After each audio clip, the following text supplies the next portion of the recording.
I worked at a hotel in Munich for 3 years. An American couple checked in late on a Sunday evening. The husband asked where the nearest grocery store was. I told him everything was closed for Sunday.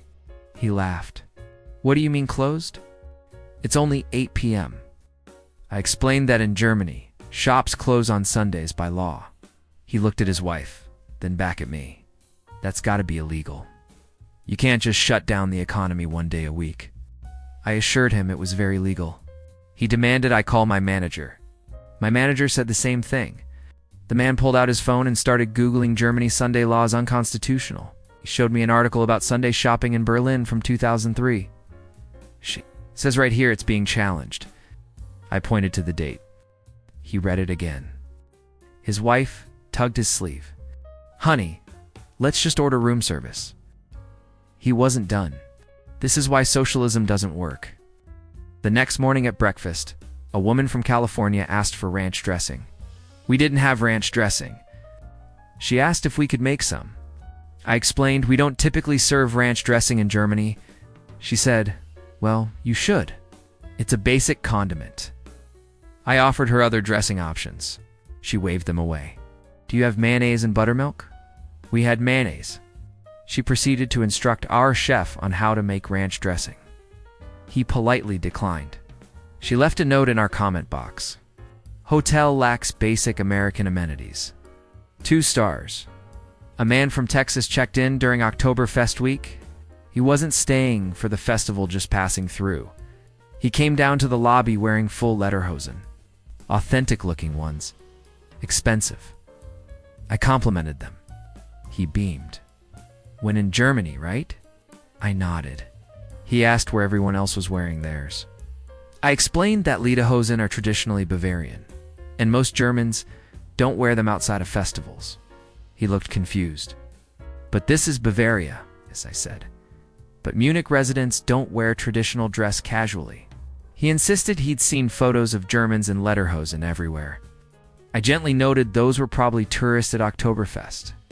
He went out anyway. Came back 2 hours later, changed into jeans.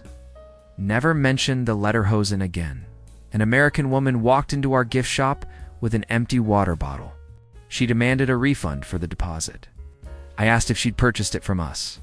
She said no, she bought it at the train station. I explained she needed to return it to any grocery store or the place she bought it. She said that was ridiculous. Why would I go all the way back to the train station? I suggested the supermarket 2 blocks away. She said she was a paying hotel guest and shouldn't have to leave the property. I explained we didn't have a bottle return machine. She asked to speak to the manager. My manager explained the same thing. She escalated. In America, customer service means something. My manager, a patient woman from Hamburg, calmly replied, "In Germany, men means you return bottles where they're accepted. We are a hotel." The woman left the bottle on the counter. Said we were purposely difficult. The bottle sat there for 3 days before housekeeping took it to the supermarket. We got 25 cents. A man from Florida ate at our hotel restaurant. When the bill came, he left a 5% tip. Our server politely thanked him. He said, "That's for decent service. You'll get more if you check on us more than once." Our server explained that in Germany, service is less hovering, more respect for your dining experience. He interrupted, "I've been to plenty of restaurants. I know what good service looks like." He then proceeded to snap his fingers at our server each time he needed something. The other diners stared. His wife looked mortified. When they left, he told me the service was disappointingly European. He seemed to think that was an insult. Our front desk had this policy. We asked guests to be quiet after 10 p.m., out of respect for other guests. Simple. One night, a group of Americans came back from a beer tour at 11:30. Loud, laughing, singing in the hallway. I politely reminded them of quiet hours. One of them, a guy from Boston, said, "We paid for these rooms. We'll be as loud as we want."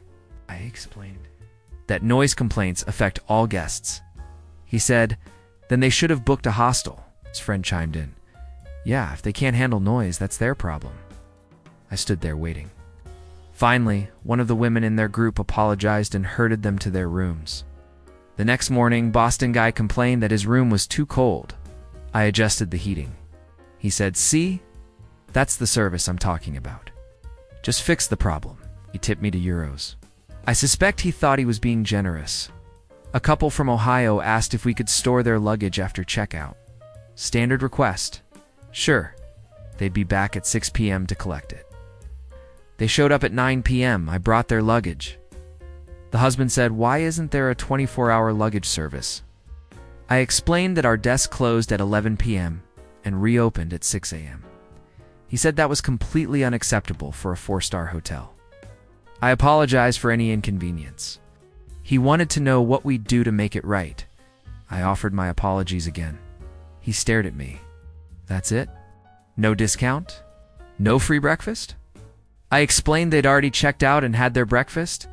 He left a 1-star review. Said we had zero accountability. An American man asked me for directions to the Eiffel Tower. I thought he was joking. He wasn't. I gently informed him that the Eiffel Tower is in Paris, France. He said, "I know it's in Europe." Clarified it was in a different country. He looked at his phone, zoomed out on the map, went quiet, then said, "Well, how far is it?" I told him about 8 hours by train. He seemed genuinely shocked. They really should put these things closer together. His wife asked if they could drive there in an afternoon. I explained, European countries are separate nations with borders, not states. He said, "Yeah, but it's all the EU, right? Like how you can drive from Texas to California." I nodded slowly. Technically, yes, but the distances are different. He decided to skip Paris. Too much hassle. Went to Neuschwanstein Castle instead, and asked why it didn't look like. Versailles, a family from Arizona, asked what language we spoke in Munich. I said German. The father looked skeptical. I thought everyone spoke English in Europe now. I explained that German is the official language of Germany, and while many people speak English, it's not universal. He said, "But all the signs at the airport were in English." I pointed out they were bilingual. He insisted that meant Germany was basically English-speaking. His teenage daughter asked if they needed to tip in German. I paused, then explained tipping customs. She said, "No. I mean, do we tip in German money or American money?" I clarified that we use euros. She looked relieved. Oh, good. I thought we'd have to do math. A woman from Michigan asked where she could see the Berlin Wall from Munich. I explained that Berlin is a 6-hour train ride north. She said she'd seen it on a map, and it didn't look that far. I offered to show her the distance on a map. She waved me off. "I'm not great with maps. Can't you just point me in the right direction?" I told her she'd need to take a train to Berlin. She asked if there was a shuttle. Said no. She asked if we had a tour bus. Also no. She decided Berlin wasn't worth the trouble. "I'll just see the wall here." I didn't have the heart to tell her there was no wall in Munich. She spent the afternoon photographing random old stone walls around the city, posted them on Instagram, tagged them #BerlinWall. Got 40 likes. A man from Nevada asked if Oktoberfest was happening. It was February. I told him Oktoberfest takes place in late September and early October. He said, "But I'm here now." I apologized that the festival wasn't year-round. He said that was poor planning on Germany's part. He asked if there was like a smaller version happening somewhere. I suggested a beer hall. He perked up. "Will there be traditional costumes? Maybe a few staff members?" I said. He seemed satisfied. Later, he complained that the beer hall wasn't authentic enough. Not enough people in lederhosen. I didn't ask what he was expecting in February. I watched an American jaywalk across a busy street near our hotel.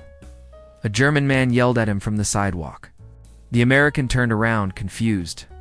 The German pointed to the crosswalk 20 meters away. The American shrugged and kept walking. The German shouted something in German. The American gave him a thumbs up, clearly not understanding. When he came into the hotel, he asked what that was about. I explained that jaywalking isn't culturally accepted in Germany, especially in front of others. He laughed. "It's just crossing the street." I noted that Germans take rules seriously. He said, "That's so German." He said it like he'd cracked a code. The next day, he jaywalked again. Got yelled at again. This time, he yelled back in English. No one was impressed. A woman from Washington tried to return a bottle to our front desk.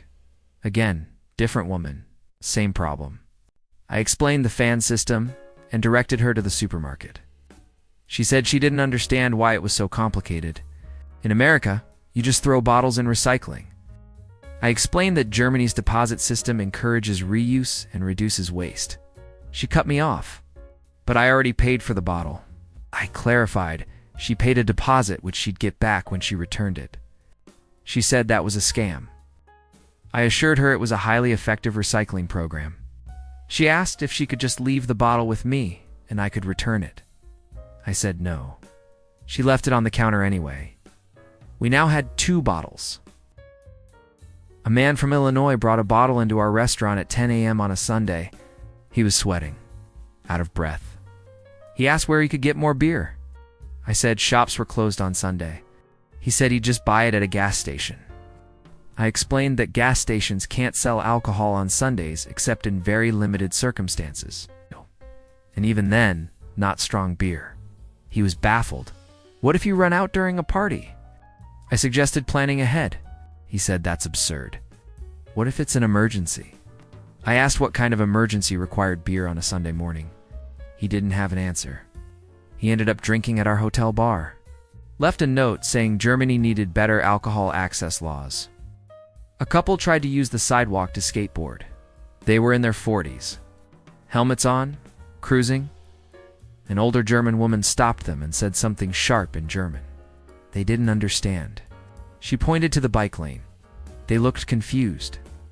I stepped outside and explained that pedestrians, cyclists, and vehicles have separate lanes in Germany, and you're expected to use the right one. The husband said, "We're not bothering anyone." I noted the woman clearly disagreed. He said, "She needs to relax." Got stopped by a police officer 10 minutes later. Fined €50. Came back to the hotel indignant. "We got a ticket for skateboarding." I nodded sympathetically. He said, "This country is a police state." His wife agreed. They were gone the next day. My favorite story happened on a rainy Tuesday in October. An American man in his 60s checked in with his wife. Sweet couple? Polite? Curious? He asked about local customs. I appreciated that. I gave him the rundown. Quiet hours, Sunday closures, tipping norms, the fan system, jaywalking etiquette. He listened carefully, took notes. His wife thanked me. The next morning he came down to breakfast and asked if we had coffee. Of course, I brought him coffee. He took a sip, paused, looked at me. "This isn't American coffee, is it?" I confirmed it was a German roast. He nodded thoughtfully. "It's different. I waited for the complaint." He smiled. "I like it. I'm going to stop expecting everything to be like home." His wife squeezed his hand. "That's growth, honey." He spent the rest of the week asking questions instead of making assumptions. Tried new foods. Followed the crosswalk rules. Returned his bottles to the supermarket. On his last day, he told me he'd learned more about Germany in 1 week than he'd expected to learn in a lifetime. He said traveling wasn't about finding a better version of home. It was about understanding that different didn't mean wrong. I told him he'd figured out what most people never do. His wife laughed. It only took him 63 years. He tipped me €10 and told me to buy myself a proper American coffee as a joke. I laughed. Used it to buy a German beer instead. Not every story ends with someone yelling. It's about socialism or demanding to speak to Angela Merkel.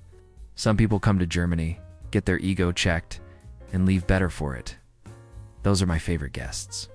The ones who realize that confidence is great, but curiosity is better. And maybe, just maybe, the reason things are different in Germany isn't because Germans are doing it wrong. It's because they're doing it their way. If you've ever had your assumptions challenged while traveling, drop a comment. I'd love to hear your stories. And if you've never left your home country, maybe this is your sign. The world is big. Your way isn't the only way. And that's a beautiful thing.